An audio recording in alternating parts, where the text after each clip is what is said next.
My name's Mike Springman. One of my jobs is manager of the Institutional Water Treatment Program. So I'm going to talk a little bit about that and let you know what we do and hopefully learn something about the water containing systems within your facilities.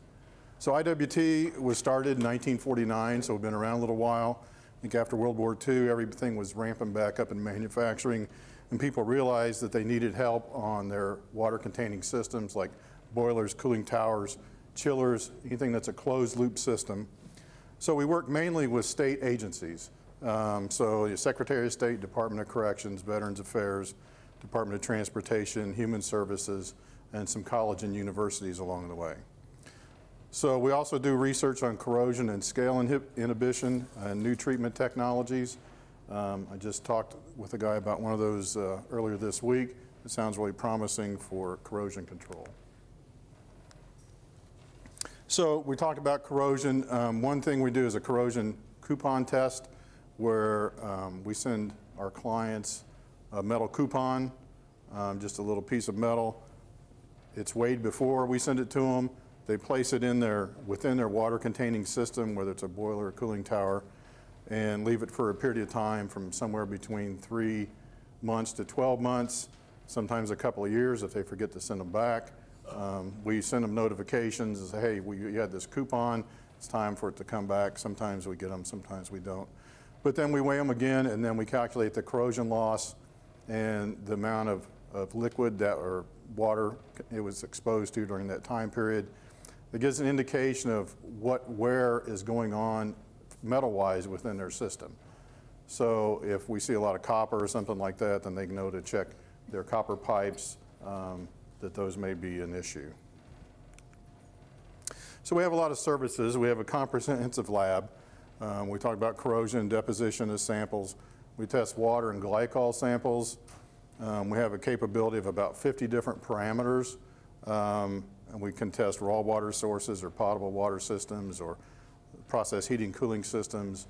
Any system that's a water containing system, like I said, boilers, cooling towers, chillers, that kind of thing. So some of the stuff we're looking at is for scale and corrosion and the amount of scale and corrosion inhibitors that are present. We look for metals and bacteria. One new one we're testing in our lab now is Legionella pneumophila, which is, causes Legionnaire's disease. It's a pneumonia, and it can be really nasty. And then we also check for fungi. We're a third party. We're not selling anything. We don't sell chemicals. Our services are included in contracts. We make objective, unbiased observations and recommendations based on the results of our testing, on-site testing and laboratory analysis. So we look at, when we come on a site, we evaluate your source of the water and the current systems you have. We look at the design, like example for cooling towers. It's frequently found that the drain in a cooling tower pan is right next to where the water comes in. So it's short circuits and you have a less effective cooling tower then. But we look at what contaminants are there, what chemicals are there. We develop a treatment plan for each one of your systems. We have records going back, I don't know, probably 50 years on some systems. So when we go out to make a site visit, we bring the latest, say, 10 visits with us so we can track those and see if there are trends developing. And then we can notify that and pay more attention to those. We do on-site testing, and we also take samples for laboratory testing. While we're on-site, we talk with the operators to make sure they're knowledgeable about what they're doing, about how to do these tests, the same ones we're doing, and what those results mean.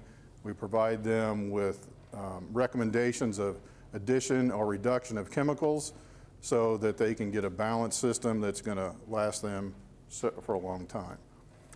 So we make our visits depending on what the system needs. Some of them can function, are well maintained, and they can be just 1 or 2 visits a year, maybe in a cooling season and a heating season, looking at different systems. or we have some that we have to go to up to 6 times a year because a lot of it's because of age. A lot of these systems are World War II, either just post or prior to World War II. They've been around a long time, a lot of wear and tear, a lot of contaminants built up. The feed waters we see, later on I talk about feed waters having a conductivity of 100 microsiemens. That's just about unheard of in southern Illinois anyway. So sometimes the water that they're using isn't great, and that causes problems down the road. So we look at the benefits of proper water chemistry. So we're looking at, by maintaining your water systems well, you can increase your energy efficiency, reduce your water consumption by reducing blowdown, reduce your maintenance and repair costs because the systems are just run better when they're well maintained, extend the life of the equipment, and reduce downtime for repairs and cleaning. So one of the benefits of water chemistry we talked about was the reduction of Legionnaire's disease. So that can be done, and this is usually in closed loop systems, hot water systems. Cooling towers are really susceptible to it because they're open to the air, just common air, and Legionella is found pretty much everywhere. It's in soil, it's in water, it's in the air. It only becomes a problem when it's respirated, when you breathe it in. And then we look at your system to make sure to help you prevent damage before it occurs. So you don't get the yucky water coming out of your sinks and your other systems. So on the flip side, the impact of poor maintenance is, we'll look at boilers here first. So the main thing you want to do with the boiler is reduce the deposition of scale and corrosion. So if you get a 1/16 inch of corrosion deposited inside your pipes, and that's not very much, it's about a 4 to 11% loss in energy efficiency. If it's up to 1/8 of an inch, then you're looking at 18% or so energy loss. So this can cause additional repairs because your tubes in your boilers can rupture because of overheating. It can increase cleaning if you have to go in and descale that. You have to shut it down, cool it down, drain it, come in with some acid preparation and try and dissolve that corrosion out of there, and that's a lot of cost. Plus it increases your blowdown, so you have a higher water usage, you have high cost, usage and cost. You have to sewer that water, that's going to increase your costs.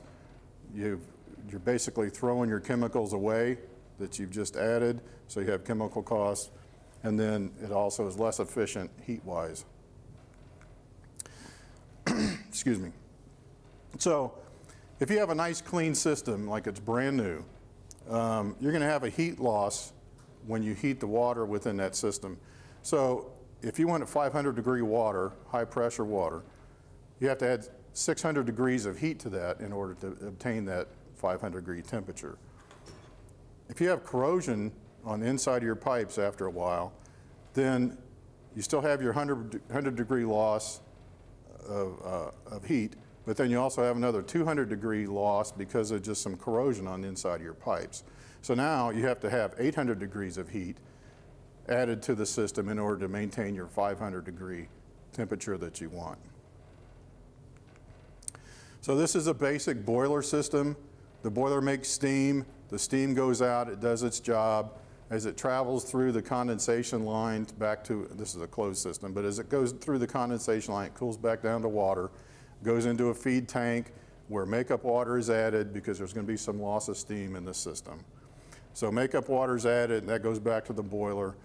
You have this system building up until the conductivity reaches a point, probably somewhere 3,000 or greater, and then you have to blow that down. So that blowdown is dumping some of that water into the drain so that you can decrease your conductivity levels. So the cycles of concentration are the number of times that dissolved solids in the water are concentrated. So we test this with either conductivity or chloride analysis and to help determine that. So for example, if this is with the 100 microsiemen perfect water supply. So if you have 100 microsiemens and your boiler is at 3,000, That gives you cycles of concentration. 3,000 divided by 100 is 30. For boilers, the minimum cycles should be at least 40. So blowdown is 100 divided by your cycles of concentration as a percentage. So if you have 10 cycles of concentration, you're blowing down 10% of your system volume. But if you increase those cycles to 40, so then 100 divided by 40 is 2.5% of your volume of your system that you have to blow down. So that saves water, saves chemical costs, saves disposal costs, and energy costs, because you're not dumping that hot water down the drain and starting with cooler water to start with. So one good thing that, in order to increase your cycles of concentration, is the RO system, reverse osmosis. So this takes feed water coming in and basically just provides H2O on the other side. Now, you can have some water loss with this system, but it gives you a good clean start to extend your cycles of concentration. So you can go from, say, 20 or 30, maybe 40 cycles of concentration, somewhere up to 20 to 150, and reduce your blowdown, reduce your chemical usage.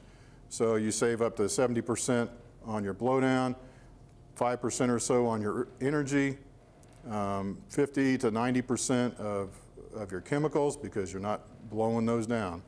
And it also gives you a cleaner system, and can even remove existing scale in some cases. Not always. That's not at the intention of it. So when is it economical? If you have nasty feed water.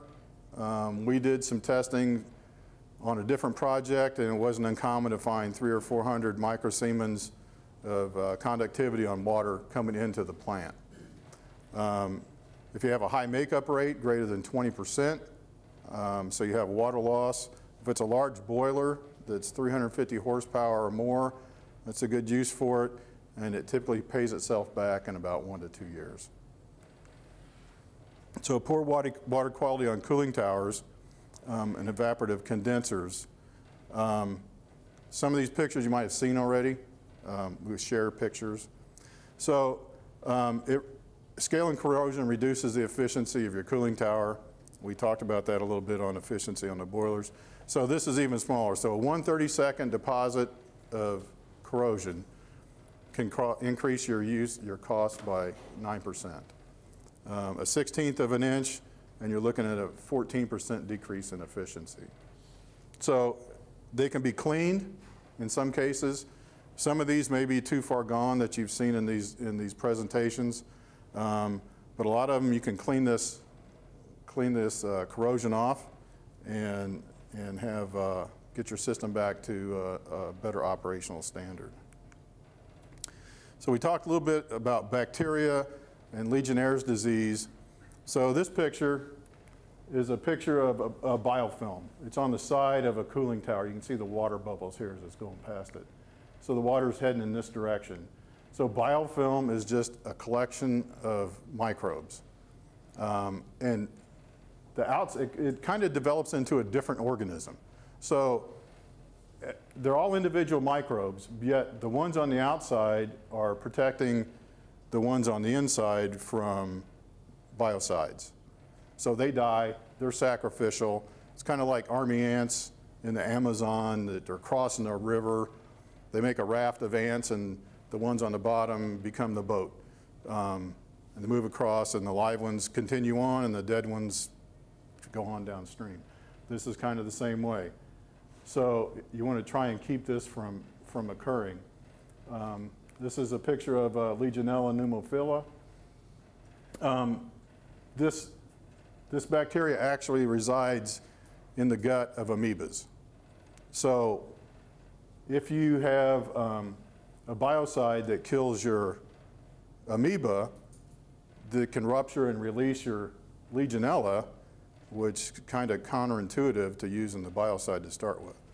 So in the next presentation about ozone, we're going to talk about this a little bit more. But you want to get rid of these things, or at least control the numbers that are available. So we talked about in the cooling towers, the cycles of concentration are much less than they are in boilers because it's exposed to the air. So it's getting a lot of whatever particulates are in the air are going to be sucked into your water system. So an optimal cycle of concentration is somewhere between 4 and 6. After that, you have a decreased rate of return. So by working in this area, you can see that you're going to have 5,000 gallons of evaporation no matter what. That's how it cools. That's its function, is to evaporate water to cool. In this case, with 1.5, you're starting with 10,000 gallons of blowdown. That means you're going to use 15,000 gallons of water and 0.67 pounds of chemicals for each blowdown. So as you come on down, an optimal range in this case is probably going to be about 5.